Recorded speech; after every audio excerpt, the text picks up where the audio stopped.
Hey folks, welcome back to the latest episode of Lean In Leander.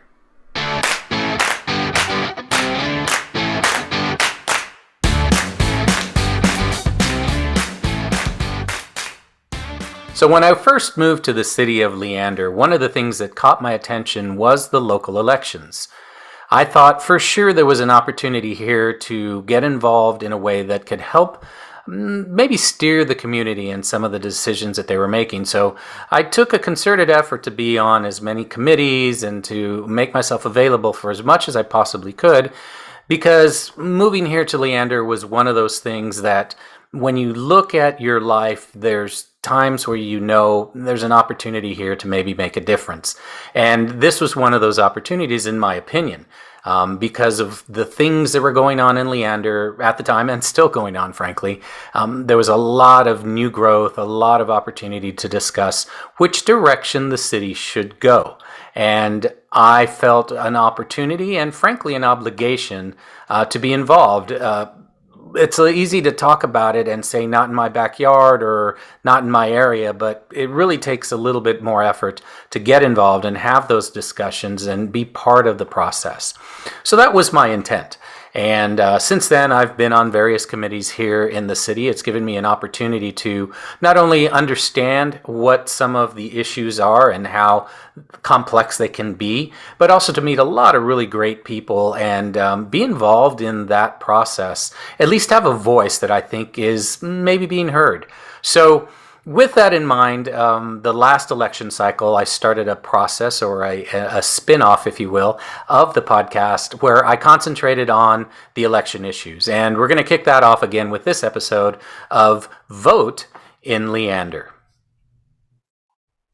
Now, as it relates to the general election this time around, there are candidates for 3 positions on City Council, Seat 1, Seat 3, and Seat 5. Let's review the people who are actually throwing their hat in the ring. There are a total of 9 candidates running for election this time around.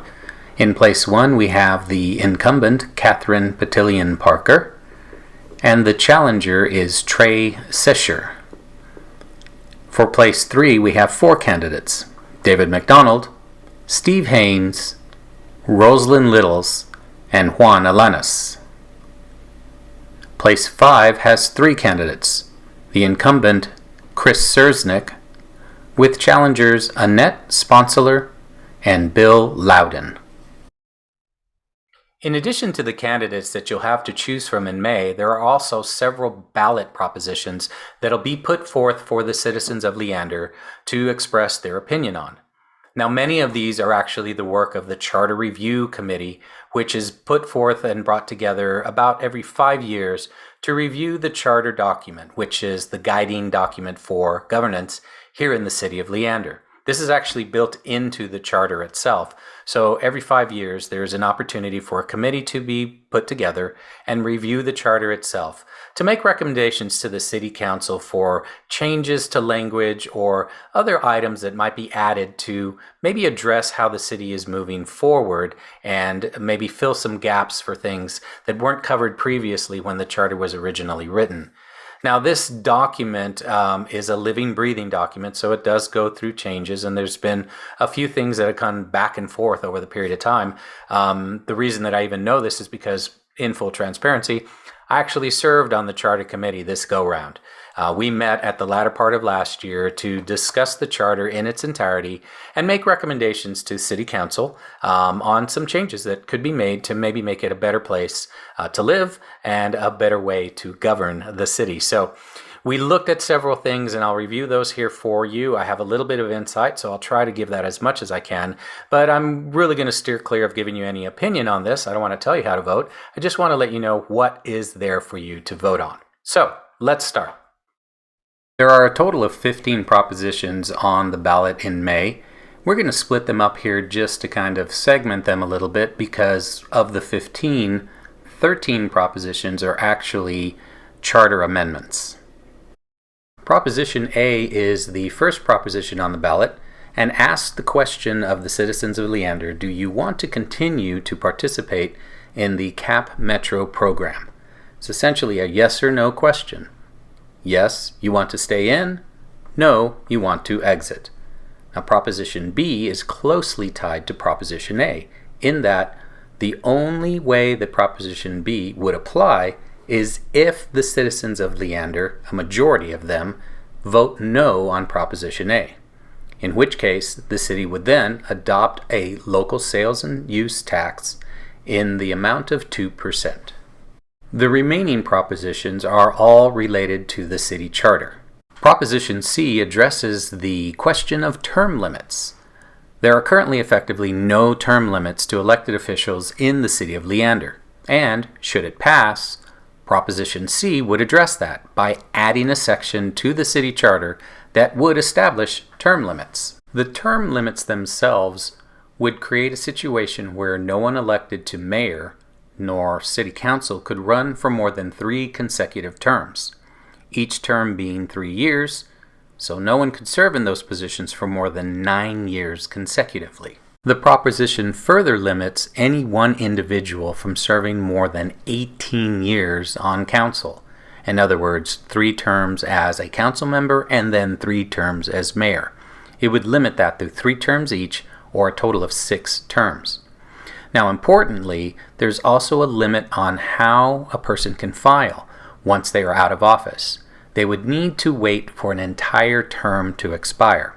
So, for instance, if someone were to run for council, not win a re-election, they'd have to wait until the next cycle to actually run again, and not the next year for a different position. Proposition D addresses the resign to run aspect of the city charter.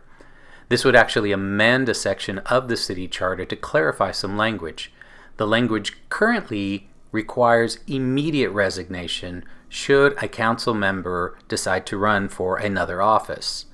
The clarification here is that automatic resignation would occur only if there was a year and 1 month, essentially, left on a council member's term at the time of announcement. Proposition E would clarify the term of office in the city charter and would make changes to the current language. This would be to clarify exactly when council members take office after a general election and a runoff election, essentially creating a clarification on when they take office, should there be a runoff. Proposition F is related to the office of city manager, and this would be an amendment to the current charter. This would provide for a procedure for suspension and removal of a city manager, which includes notice of reason for suspension and removal, and an opportunity for a hearing should the city manager decline to resign. Proposition G relates to department director appointments and would amend a couple of areas in the city charter. Essentially, this removes a requirement that requires city council to approve appointments made by the city manager. The city manager already makes those appointments. It's within his job description to do so. This just removes the extra step of having those appointments approved by city council. Proposition H is related to the police department employee evaluations. Now, this again is an amendment to the city charter, and it removes the requirement that the city manager's review of police department employee evaluations be submitted to the city council for review. This again is just a streamlining of current process and removes the extra step of the city council review of those reviews. Proposition I is related to fire department employee evaluations. Again here, this is an amendment to the city charter, and it removes language that the fire department evaluations are subject to modification by the city manager. Proposition J relates to the mayor pro tem and the appointment of that position. Again here, an amendment to the city charter, which clarifies when the mayor pro tem is to be appointed by the mayor. This should occur after all elections have been decided, to include runoff elections. Proposition K is related to Planning Commission appointments. This again is an amendment to the city charter, and would provide for each council member to appoint a member to the Planning Commission without a majority vote, unless that position is a vacancy.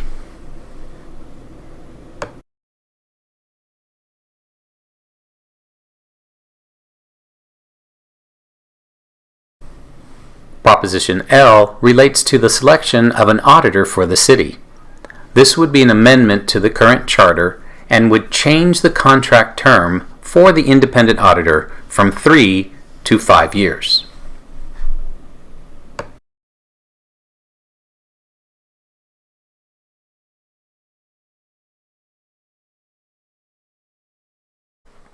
Proposition M relates to mayoral duties here in the city of Leander and would amend the charter to remove a number of duties from the office of mayor.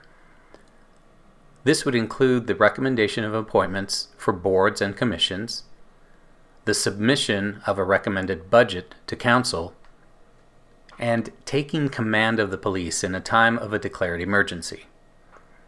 This particular issue is one that cleans up some language in the charter as well as clarifies a few of the duties of the mayor.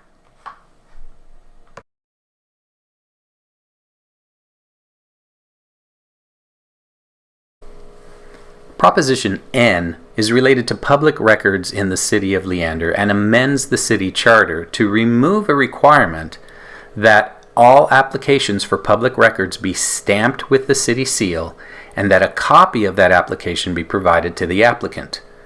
Essentially, this particular proposition just clarifies language in the city charter that no longer truly applies. This is a modernization of the language in the charter.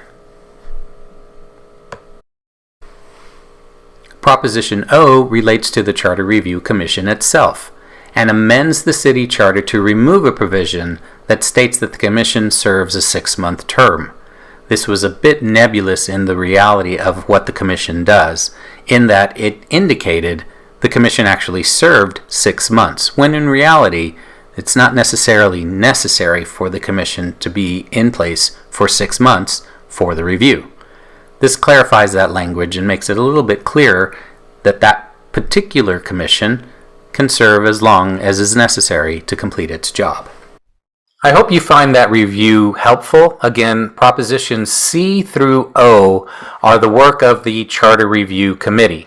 So again, the process there, we review the charter, we look at things, and we make some recommendations. And those are the ones that the City Council agreed to as part of that process. I hope that you will consider them as you go to the polls in May, or if you do early voting. Definitely go through the entire ballot. It's a little long, and with 15 propositions, you'll probably run into a little bit of voter fatigue. But keep in mind, these are decisions that will affect you in the future, and it's important to understand that there's a responsibility when we go to the polls to make decisions that are educated decisions and not just voting for the sake of voting. Although that's not a bad thing in its entirety, it is something that you should do with a little measure of thoughtfulness. So be present when you go to the polls. Take the time to go through the ballot in its entirety. And if you have an opportunity, review the ballot before you go to the polling place. So do you understand what it is that you're voting for? I know earlier in my life, I would maybe go on a single issue or maybe for a specific candidate, and then I'd just check a bunch of boxes beyond that. Probably not the best decision that you can make. So I encourage you to understand what it is that you're voting for and make the appropriate decision based on your own opinion. Again, not telling you how to vote, just be educated when you vote, and most of all, go vote. So with that, we'll conclude this episode of Lean and Leander. I hope you found it to be helpful, and we'll cover some of these topics in a little bit more detail going forward. Again, remember, for those candidates who might be watching the podcast or listening to it, this is an open invitation. I'd love to sit down with you and talk a little bit about what you think the future of Leander holds. For now, folks, that's it. Thanks a lot, and we'll see you again soon.